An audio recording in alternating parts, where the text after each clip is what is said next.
Hello नमस्कार दोस्तों। एक खास और विशेष सूचना आप लोगों के लिए है।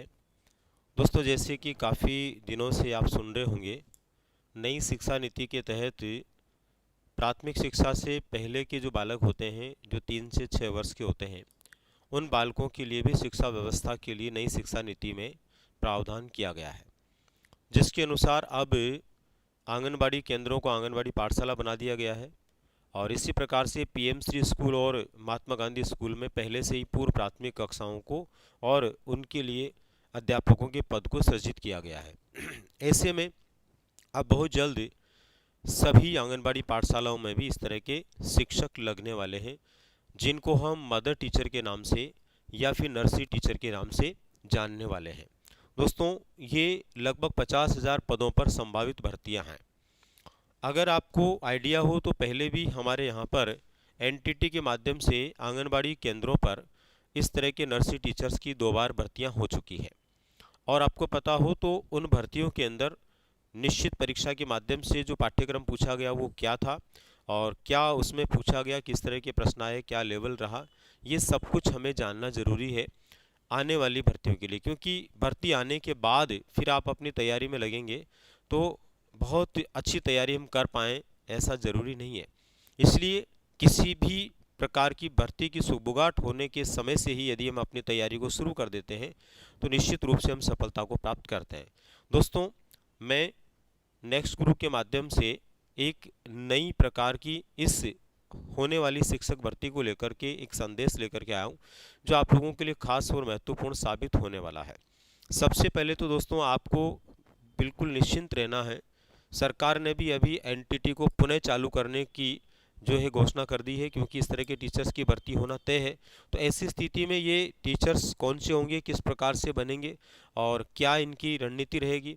कई लोगों को ये भी भ्रम होगा कि शायद डायरेक्ट भर्ती होगी, पर ध्यान रखना, इसमें डायरेक्ट भर्ती होना तय है, लेकिन परीक्षा के माध्यम से होगी। एक परीक्षा पहले भी, क्योंकि 2 बार नर्सरी टीचर की भर्ती हुई, दोनों बार एग्ज़ाम हुआ, तो यहाँ फिर एक एग्ज़ाम होने वाला है। दोस्तों, नर्सरी टीचर के लिए नेक्स्ट गुरु के माध्यम से हम अपने बैच स्टार्ट कर रहे हैं। और ये बैच क्यों स्टार्ट कर रहे हैं, क्योंकि बहुत जल्दी ये भर्ती आने वाली है। और मैं दोस्तों आप लोगों की जानकारी के लिए बता दूं कि पिछली दोनों भर्तियों में काफ़ी अच्छी संख्या के विद्यार्थियों के साथ में जुड़ा हूं और सबसे अच्छे रिजल्ट देने में भी कामयाब रहा हूं। क्योंकि इस भर्ती में पहले जो 2 परीक्षाएं हुई उनमें केवल बाल विकास और मेथड के प्रश्न आते थे। शुरुआत में केवल बाल विकास के आए, दूसरी बार जो है मेथड के भी आए। अब आप समझ सकते हैं कि मेथड और बाल विकास दोनों बहुत अच्छे से विद्यार्थी करेगा तो इसमें सफल होगा। इसमें बहुत गहराई तक प्रश्न आते हैं। सामान्य बाल विकास जैसे रीट आदि में आप पढ़ते हैं ना, उससे तो कई गुना ज़्यादा गहराई तक इसमें आता है। तो इसका बाल विकास भी काफ़ी अलग तरीके से पढ़ना होता है, विशेष पढ़ना होता है। यानी जो सामान्य रीट का जो बाल विकास आपने पढ़ा, उसके भरोसे अगर हम इस परीक्षा को देते हैं तो कामयाबी मिलना थोड़ा मुश्किल हो जाता है। इसलिए एक लंबे प्रोसेस से बहुत सारी चीज़ों को ध्यान में रखते हुए पढ़ना होता है और इसकी परीक्षा होना सुनिश्चित है। इसलिए उसको ध्यान में रखते हुए एक ऐसा बैच हम लेकर के आ रहे हैं नेक्स्ट गुरु कोटा सेंटर के माध्यम से, जहां हम अभी से इसको शुरू करेंगे और आने वाली परीक्षा तक विद्यार्थियों को बेहतर तरीके से तैयार करेंगे, ताकि जो विद्यार्थी हमसे जुड़े वो निश्चित रूप से सफलता को प्राप्त करें। दोस्तों, यहाँ पर ये जो बैच हम शुरू करने जा रहे हैं, इसके लिए 8 से 10 फरवरी के बीच में एडमिशन यहाँ पर ओपन है। अब इसकी क्या क्या खास बातें हैं जो मैं आपको संपूर्ण डिटेल के रूप में यहाँ पर बताने वाला हूँ। सबसे पहले तो दोस्तों आपको ध्यान दें, ये भर्तियाँ जो है नई शिक्षा नीति के माध्यम से होने वाली है। किसके माध्यम से? नई शिक्षा नीति के माध्यम से होने वाली है। और नई शिक्षा नीति में पूर्व प्राथमिक जो कक्षाएँ हैं, पूर्व प्राथमिक कक्षाएँ या नर्सरी कक्षाएँ जिनको हम बोल सकते हैं, उनके लिए इस तरह के टीचर्स की भर्ती होना अनिवार्य हो गया है। इसके बाद में आपको पता होगा, राजस्थान के सभी PM Shri school, Mahatma Gandhi school और आंगनबाड़ी पाठशालाएं, जो पहले आंगनबाड़ी होती थी, आजकल उनका नाम क्या हो गया, आंगनबाड़ी पाठशाला। तो आंगनबाड़ी पाठशालाओं में नर्सरी टीचर्स की जो भर्ती होगी उसके लिए पहले से ही पद सृजित है। और ख़ास बात ये कि पद सृजित होने के साथ ही वहाँ पर कई भर्तियाँ भी हो चुकी है। इसके बाद में देखिए, जिनके लिए राजस्थान में कर्मचारी चयन बोर्ड जो है परीक्षा करवाएगा, अब जो भर्तियां होंगी, अब पाठशालाओं में इनके अंदर जो भर्तियां होंगी नर्सरी स्कूलों के लिए, उसकी भर्ती राजस्थान कर्मचारी चयन बोर्ड करवाएगा, क्योंकि पहले भी एनटीटी के लिए जो परीक्षा हुई है वो किसके द्वारा हुई है, कर्मचारी चयन बोर्ड के द्वारा हुई है। ठीक है, अब इसके बाद में देखो, परीक्षा में बैठने के लिए पहले एनटीटी का कोर्स जरूरी था, तो अभी भी जिसने एनटीटी कर रखा है वो प्लस इसके अलावा जो है early childhood care and education यानी ECC ये डिप्लोमा करना जरूरी है। ये डिप्लोमा जो है इसलिए ज़रूरी है कि इसके अंदर जो है नर्सरी स्कूल के जो टीचर्स बनेंगे उनका उद्देश्य शिक्षा के साथ साथ बालकों की केयर करना यानी देखभाल करना है, और इसी डिप्लोमा के माध्यम से ये सारी शिक्षा प्रशिक्षण के रूप में व्यक्ति को मिलेगी, जो आगे चल कर के शिक्षा और उन बालकों के लिए देखभाल का काम कर पाएगा। तो दोस्तों, परीक्षा में बैठने के लिए ये दोनों होना जरूरी है। आपको पता हो तो एनटीटी कोर्स जो पुनः सरकार शुरू कर रही है उसका भी नाम बदल दिया गया है, और उसका नाम भी बदल करके इसी प्रकार से देखभाल को लेकर के और शिक्षा को लेकर के नए नाम के साथ में वो पाठ्यक्रम संचालित होने वाला है। आप इस बात को ध्यान रखिए। अभी सरकार ने घोषणा की है कि इस आने वाले सत्र से जो है एनटीटी के लिए भी प्रशिक्षण यानी नए नाम से शुरू होगा, लेकिन प्रत्येक डाइट में 50 सीटें रखी गई है। आप एक डाइट में 50 रखी गई, राजस्थान में 33 डाइट है, उसके आधार पर कितनी 1650 सीटें मात्र होंगी, जबकि यहाँ तो हज़ारों की संख्या में भर्ती होनी है। तो इसका मतलब ये हुआ कि अन्य जो डिप्लोमा उसके समकक्ष हैं उनको भी इसके अंदर निश्चित रूप से लिया जाना तय है। ऐसा तो हो नहीं सकता कि 1600 की भर्ती सरकार करेगी। तो ऐसी स्थिति के अंदर ये पाठ्यक्रम जो है ये भी लगभग वैलिड रहेगा, और इग्नू के माध्यम से जो ये पाठ्यक्रम करवाया जा रहा है वो जहाँ तक मेरा मानना है सबसे ज़्यादा अच्छा है, जहाँ से करने के बाद में आपको किसी तरह की कोई दिक्कत नहीं होनी चाहिए, क्योंकि ये सरकारी संस्थान है और ओपन विश्वविद्यालय भारत सरकार का, तो यहाँ से अगर आप करते हैं तो ज़्यादा बेहतर होगा। आपको ध्यान रहे दोस्तों, इस सर्टिफिकेट के लिए 15 फरवरी जो है अभी भी लास्ट डेट है, तब तक आप इसके लिए आवेदन कर सकते हैं। इसके बाद में दोस्तों बात आती है कि हम लोग भर्ती परीक्षा हेतु कोचिंग और कोर्स उपलब्ध करवाएंगे, यानी नेक्स्ट गुरु कोटा के माध्यम से हम इसकी शुरुआत कर रहे हैं, और नेक्स्ट गुरु कोटा के माध्यम से हम यहाँ पर इसके लिए जो भर्ती परीक्षा होगी उसके लिए कोचिंग और कोर्स उपलब्ध करवाएंगे।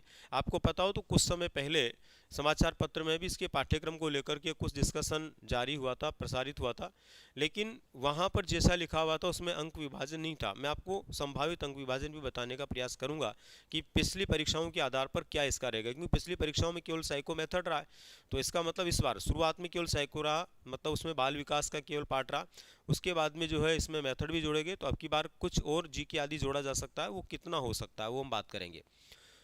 कोर्स का न्यूनतम समय 8 माह, हम इसको बहुत बेहतर तरीके से करवाना चाह रहे हैं। मेरा उद्देश्य है कि जो विद्यार्थी नेक्स्ट गुरु कोटा के माध्यम से जुड़ेगा वो चाहे परीक्षा कितने भी महीने बाद या साल भर बाद हो या 1.5 साल बाद हो, लेकिन वहाँ जुड़ने वाला हर विद्यार्थी इसमें सफल हो, ये सोच करके हम इस पाठ्यक्रम को लॉन्च कर रहे हैं, शुरू कर रहे हैं, जिसका 8 से लेकर के 10 फरवरी तक एडमिशन हम लोग ले रहे हैं।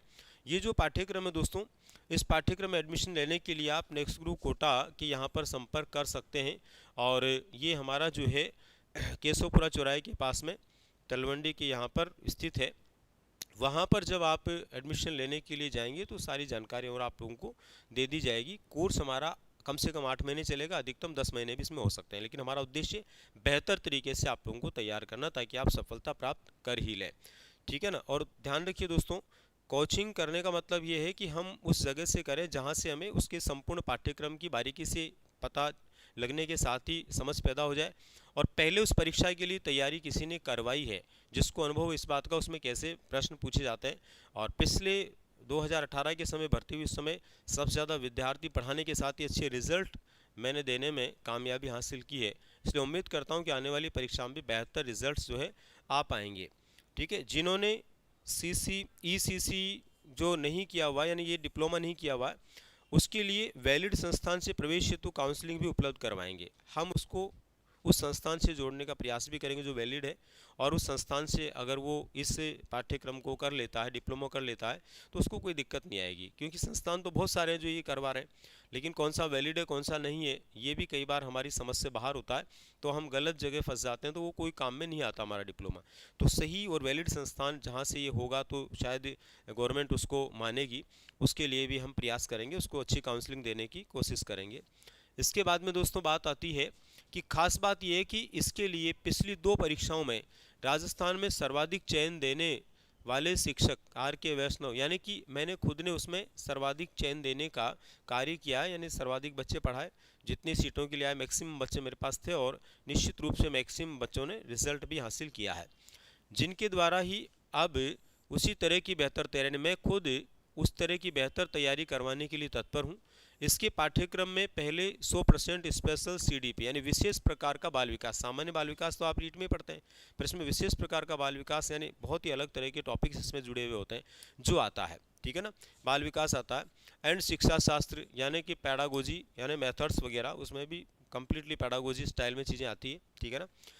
लेकिन अब की बार 75% सीडीपी हो सकता है और 25% के अंदर आपको जीके भी दिया जा सकता है। जीके के अंदर राजस्थान से जुड़ा हुआ जो सामान्य ज्ञान है वो इसमें जोड़ा जा सकता है। सामान्य हिंदी, सामान्य अंग्रेजी, सामान्य गणित भी जोड़ी जा सकती है, पर उसकी संभावनाएं कम लगती है, सामान्य ज्ञान जोड़ा जा सकता है।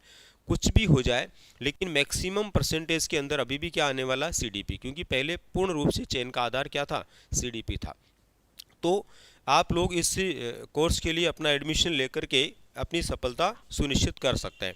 यदि आप लोग इस कोर्स में एडमिशन लेते हैं, इस पाठ्यक्रम में एडमिशन लेते हैं दोस्तों, तो 8 से 10 तारीख तक आप हमारे कोटा सेंटर पर संपर्क कर सकते हैं।